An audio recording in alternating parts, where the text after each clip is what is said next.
Coucou tout le monde. Alors, aujourd'hui, à l'heure où vous allez regarder cette vidéo, je serai déjà en Tanzanie. J'ai hâte, il me tarde. Bon, en l'occurrence, pour le moment, comme je la fais un petit peu en avant pour que vous ayez de quoi regarder quand je serai pas là, je suis toujours en France. J'avais envie de faire un focus, pardon, sur les lacs du nord de la Tanzanie. Dont j'ai parlé de façon un petit peu éparpillée par-ci par-là, mais comme ça je vous fais une vidéo qui regroupe vraiment toutes les infos sur les lacs. Alors sur la partie nord de la Tanzanie, en gros, vous allez avoir le lac Manyara, le lac Eyasi, le lac Natron, le lac Magadi qui est à l'intérieur du cratère et le lac Victoria. Je vais vous dire un petit peu les différences entre tous les lacs. Alors le lac Manyara, c'est un parc qui est occupé, donc les 2 tiers sont occupés par le lac. Donc ça fait évidemment pas énormément de place. Alors c'est beaucoup de végétation très luxuriante. Manyara seulement récemment, dernièrement, sur les dernières années, on va dire, le lac Manyara a quand même beaucoup souffert du réchauffement climatique. Donc n'est plus ce qu'il a été. Il n'y a plus aucun flamant rose à l'intérieur sur le lac Manyara, ce qui était vraiment un des gros atouts de ce parc auparavant. Les flamants roses sont tous partis parce qu'ils trouvent plus les nutriments nécessaires pour qu'ils puissent vivre tout simplement dans le lac. Le pH du lac, de l'eau du lac a énormément changé. Il y a eu beaucoup de pluie, différentes pluies. Il y a eu un phénomène aussi il y a pratiquement 2 ans maintenant. Tous les 3-4 ans, il y a El Niño et donc ça fait des saisons des pluies qui sont très très fortes. Quand il y a beaucoup de pluie, le lac déborde et envahit de nombreuses routes qui sont après impraticables. Donc ça limite énormément les observations animalières quand vous allez à Manyara. Moi, j'ai tendance à le proposer avec parcimonie. Maintenant, Manyara, si les gens veulent vraiment y aller, parce qu'il y a quand même encore des animaux, c'est aussi un des seuls parcs où on peut voir les lions dans les arbres. L'autre parc, je l'avais déjà dit, c'est le Queen Elizabeth en Ouganda. C'est quand même assez impressionnant. Il faut des arbres particuliers pour pouvoir supporter le poids des lions, qui est bien évidemment bien plus grand que celui des léopards. Donc, et puis il y a plein d'animaux, et puis aussi au niveau végétation, c'est hyper luxuriant. Manyara, il y a beaucoup d'espèces de singes, c'est quand même très joli, très chouette à faire, pas en toute saison évidemment, juste après la saison des pluies, c'est pas top. Mais voilà, à voir en fonction des saisons. Mais en général, je propose plus une journée entière à Manyara parce que j'estime que c'est quand même trop long et qu'il n'y a pas suffisamment d'observations animalières à en faire. Donc si les gens veulent vraiment aller voir de quoi ils retournent à Manyara, je fais une demi-journée le matin sur Manyara, à l'intérieur du parc en safari. Et en général, je propose l'après-midi dans le petit village de Mtowambu qui est juste à côté et où il y a beaucoup d'artisans locaux, de choses un petit peu culturelles et locales, rencontres avec les populations à faire, et du coup ça fait une jolie journée qui permet de sortir un petit peu du coup l'après-midi du safari. C'est une balade qui peut se faire en plus en VTT, à pied ou en tuk-tuk. Et la visite de Mtowambu avec les artisans. Voilà pour Manyara. Après le lac Eyasi, j'ai fait une vidéo en soi seule pour le lac Eyasi. En fait, le lac Eyasi, c'est pas très loin de Manyara. Il faut compter 1h30, 2 heures de route. Et on y va principalement dans le but d'aller à la rencontre des Datoge et des Adzaba, qui sont les derniers chasseurs-cueilleurs de la Tanzanie du Nord. Donc, le but, c'est d'aller à la rencontre de ces 2 groupes-là. Les Adzabés sont des chasseurs. Donc, quand vous y allez, vous allez très tôt le matin. Vous pouvez participer, les suivre alors qu'ils font la chasse. Et voilà. Et si vous voulez pas, vous pouvez aussi ne pas le faire et arriver après sur le campement où ils sont. C'est des gens qui vivent très très simplement, qui chassent. Les femmes récupèrent des racines, font des bracelets, des bijoux en perles. Voilà, la journée s'écoule comme ça. Vous pouvez participer. Évidemment, ils utilisent beaucoup les flèches. Ils fabriquent leurs flèches eux-mêmes pour chasser. Donc il y a tout ça que vous pouvez partager avec eux quand vous allez les voir. Et puis les Datoga, ce sont des tribus qui travaillent le fer. Donc, récupèrent des morceaux de ferraille un peu partout là où ils peuvent. Ils le font refondre. Et ils fabriquent de là pas mal de choses, dont des bijoux, qui vendent aussi pour les touristes qui viennent les voir. Et puis, vous avez aussi une chouette balade à faire sur le bord du lac Eyasi pour aller à la rencontre des pêcheurs actuels qui pêchent dans le lac d'Eyasi. Donc voilà, Eyasi, c'est pas non plus une étape hyper grande. En général, on y va... On part un matin à Iasi, on y passe la journée et on revient le lendemain après la visite des Adzabé avec une petite du coup demi-journée un peu tranquille et pour dormir à Karatou et après continuer. Le lac Natron, j'ai fait aussi une vidéo propre au lac Natron, à savoir que le lac Natron, c'est quand même un endroit qui est très contemplatif. Pas d'animaux au lac Natron, ou très peu. Vous pouvez croiser des hyènes, vite fait, des chacals, etc. sur les bords du lac, mais enfin, c'est quand même anecdotique. On va au lac Natron parce que c'est quand même assez excentré, hein, dans le nord du pays. Les routes ont été refaites, donc maintenant, il y a moins de routes pour aller et repartir du Natron. Enfin, les temps de route sont moindres, je vais dire, mais ça reste quand même une étape un peu excentrée. Donc c'est valable, évidemment il y a les flamants roses sur le lac Natron, pas toute l'année, en saison. Alors, attendez, je m'en souviens jamais, en plus moi la saison où il y a les flamands, lac Natron, bonne saison pour les flamands, de juin à septembre, donc en gros c'est sur l'été. Voilà, Natron, c'est quand même des paysages assez lunaires, assez secs. Il fait chaud pratiquement toute l'année. Ça peut être assez poussiéreux, justement, à l'écart de la saison des pluies. Donc le but de Natron, c'est ça, c'est d'aller se balader au bord du lac, de voir les paysages, et puis on peut aussi aller se baigner dans les sources d'eau chaude. Il y a des sources d'eau chaude autour du lac Natron, et il y a des cascades il y a une super chouette balade qu'on peut faire dans la nature d'une heure à peu près tranquille, et on arrive à des super cascades où là on peut se baigner, etc. Comme il fait souvent chaud au Natron, c'est quand même chouette d'aller se baigner dans les cascades.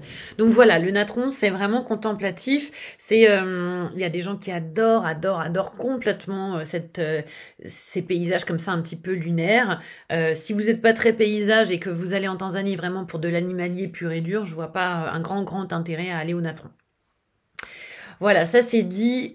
Ensuite, vous avez à l'intérieur du cratère du Ngorongoro, quand vous descendez dans le cratère, évidemment, vous avez un lac, le lac de Magadi, où il y a des flamands aussi. Donc, pas forcément besoin finalement d'aller forcément au Natron pour si vous voulez voir des flamands. Il y en a à l'intérieur du cratère. Et bon, c'est pas un grand lac, mais c'est quand même un lac qui fait partie de la vallée du Rift.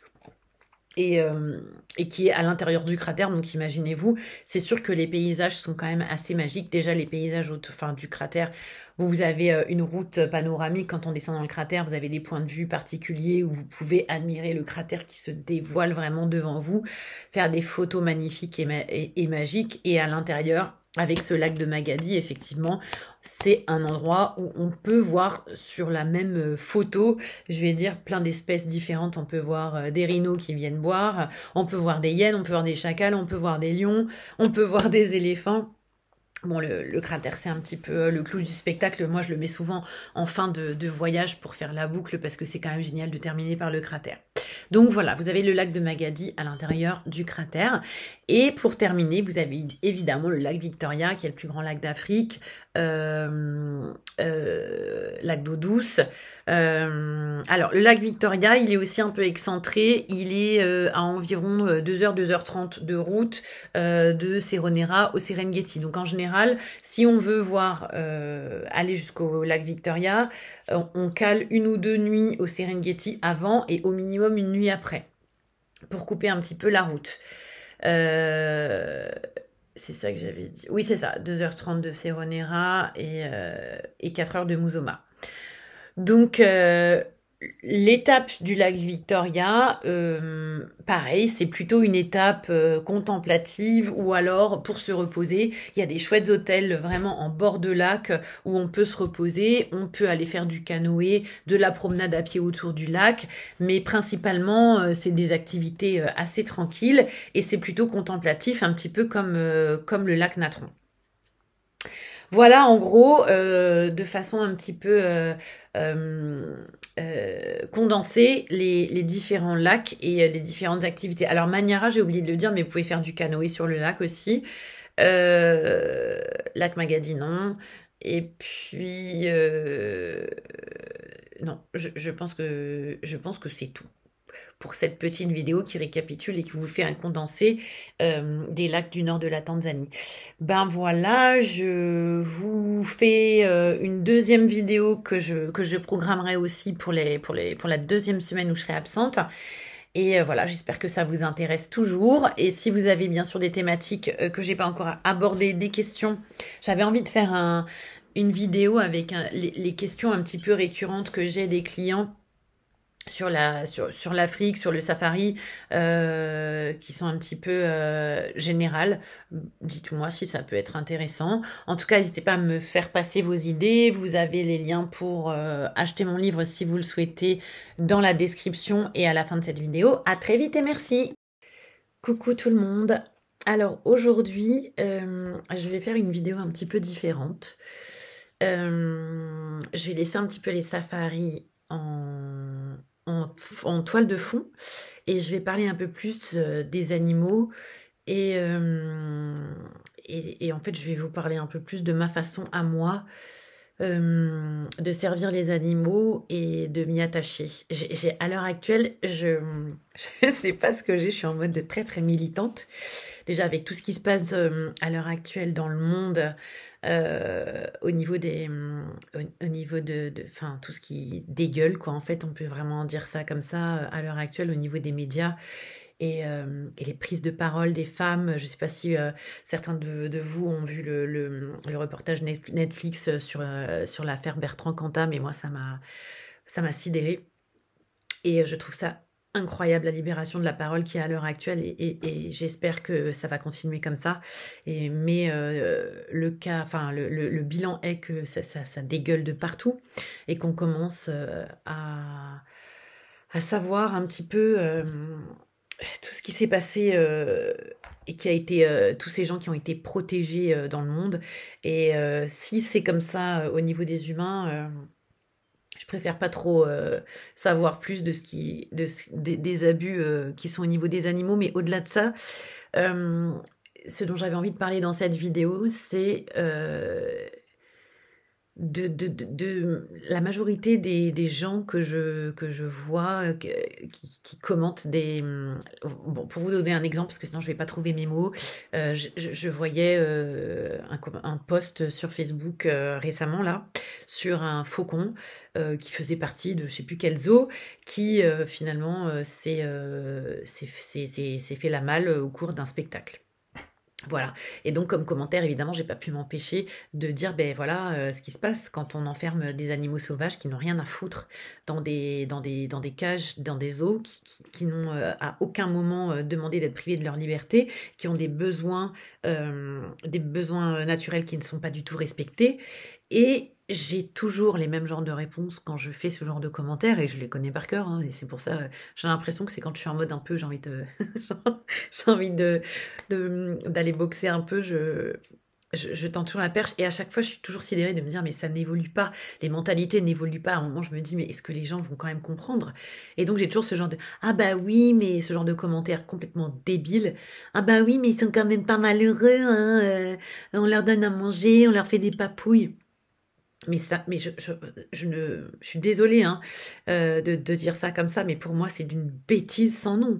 Je peux pas comprendre qu'on puisse pas un tout petit peu aller au-delà en se disant oui, mais là on ne parle pas de toi humaine, toi madame qui poste ce commentaire complètement idiot. Peut-être que toi ta définition du bonheur c'est d'avoir des papouilles, qu'on s'occupe de toi et qu'on te donne la béquée. En l'occurrence un faucon, un animal sauvage quel qu'il soit, il en a rien à foutre d'avoir des papouilles en fait. C'est pas un de ses besoins, il a pas besoin d'être câliné, c'est un animal qui a besoin de liberté, qui a besoin de pouvoir voler, de pouvoir chasser, de pouvoir maîtriser ses propres gestes. C'est quand même incroyable de voir toujours les autres vies à travers son propre prisme et de ne jamais essayer d'aller un tout petit peu plus loin en se disant bah non, enfin ça me paraît toujours hallucinant et je trouve que dans le milieu des animaux et même de la protection animale, je trouve qu'il y a énormément de gens qui disent aimer les animaux mais en fait ils les aiment pas aimer.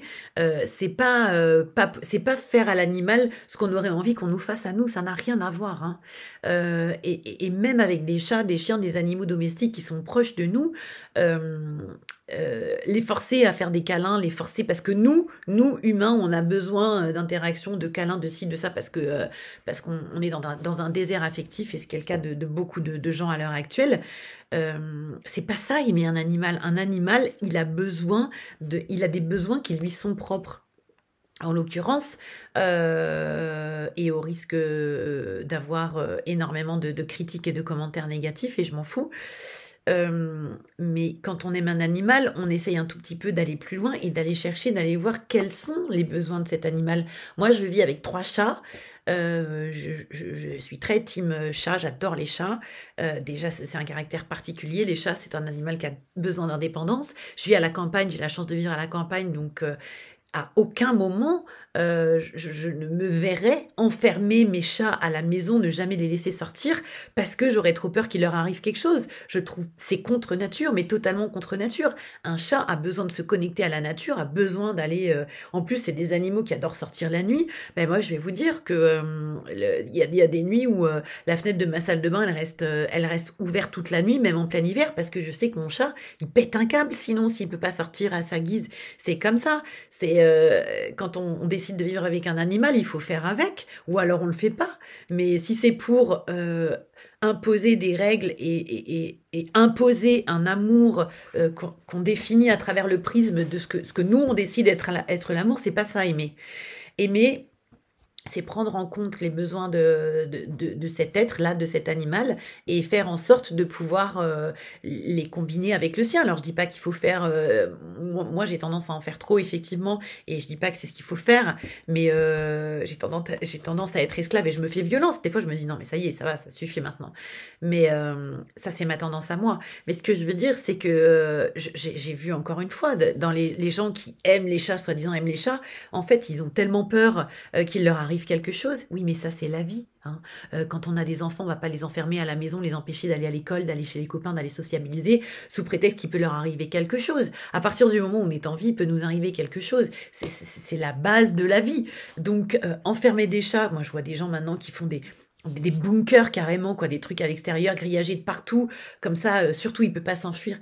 Mais enfin, ça fait partie des risques à prendre. À partir du moment où on essaye de faire les choses bien, de les habituer petit à petit. Quand moi j'ai 2 petits qui ont 7 mois là, et je les ai eus à 3 mois, j'ai commencé à les habituer petit à petit, une fois qu'ils ont été pucés, vaccinés et tout, à aller dehors, petit à petit dans le jardin. Et puis je les rappelais régulièrement. Enfin, il y a une façon de faire. Et puis une fois qu'on leur a donné le maximum qu'on peut leur donner, bah c'est la vie, quoi. C'est à eux de faire leur classe. Et puis évidemment qu'il peut arriver des catastrophes. Et puis évidemment qu'il peut ne pas en arriver aussi, mais ça fait partie de la vie. Il faut leur laisser cette liberté-là. Les animaux, ils ont besoin de liberté. Exactement comme nous. Ces gens-là, j'ai envie de leur dire, mais est-ce que... Alors, quand on me dit, bah oui, mais... dans les zoos, ils sont super chouchoutés, ils sont aimés, ils sont adorés, et puis ils sont pas en danger, donc forcément, ils peuvent que être bien. Mais qui a dit ça? Et qui décrète ça? Encore une fois, ça c'est juste une façon de mentaliser les choses humaines, mais à aucun moment, je suis sûre que, et même vous, j'ai envie de vous dire, mais si on vous proposait, parce que c'est ce qu'on vous propose en prison, hein? En prison, vous avez une petite cellule comme ça, avec un matelas, un oreiller, de quoi dormir au chaud, des repas matin, midi et soir. Donc vous devriez être bien, vous devriez être super heureux, je vois pas ce qui vous manque. Mais c'est exactement la même chose, en fait. Pourquoi un animal, ça lui manquerait pas la liberté? Pourquoi ça lui manquerait pas le fait de décider d'avoir son propre libre arbitre? Et chaque animal, encore une fois, a des besoins différents. Enfermer des animaux, quels qu'ils soient, domestiques ou sauvages, pour des raisons fallacieuses comme oui, c'est bien pour faire connaître les gens, là, les autres, c'est super, éducatif et tout. Mais n'importe quoi. Allez voir les animaux dans leur habitat naturel. Là, c'est éducatif. Enseigner à des gamins, soi-disant en les emmenant voir des animaux qui sont en train de crever la bouche ouverte, qui ont le regard dans le vide et qui n'ont plus une once de vie dans les yeux, qui sont derrière des cages, aller montrer ça à des enfants, leur disant voilà, c'est ça les animaux sauvages, c'est une aberration pour moi. Une aberration. D'ailleurs, j'en ai vu des tonnes des dessins de gamins qui disent mais c'est horrible, le lion il a l'air triste, l'ours il a l'air triste, il se tape la tête contre le mur, etc. Et alors on a essayé, donc à la suite de ça, on a essayé de nous vendre les parcs zoologiques. Ah bah oui, super, il y a aucune différence. C'est encore des animaux sacrifiés qui sont enfermés et c'est tout. Bref, je vois que ça fait 9 minutes que je parle. Bon, vous devez le comprendre, c'est un sujet assez sensible pour moi et je trouve que l'évolution des consciences et des mentalités sur ces sujets-là sont quand même... c'est incroyable comment on est en retard par rapport à d'autres pays, comment la majorité des gens comprennent rien, mais rien, et ne sont même pas... Et après, voilà, on nous dit, ah bah oui, mais avec vous les extrémistes, bientôt on pourra plus rien faire. Ben, ça dépend, hein. Si ton passe-temps favori, c'est de voir des animaux enfermés, ouais, ce serait bien qu'on puisse plus le faire, oui. Maintenant, il y a plein d'autres choses à faire dans la vie, plutôt que d'aller se balader dans des eaux, allez vous balader dans la forêt, j'en sais rien, allez vous balader dans des endroits où on peut voir des animaux sauvages et en liberté, ce sera certainement déjà plus productif. Bon, voilà, vidéo coup de gueule. Je vais pas m'étendre plus, mais ben, moi, je suis toujours ouverte aux commentaires, s'il y en a, à prendre les avis si vous avez envie de me donner un petit peu votre avis par rapport à ça. Et puis, je vous retrouve bientôt pour une prochaine vidéo. À très vite.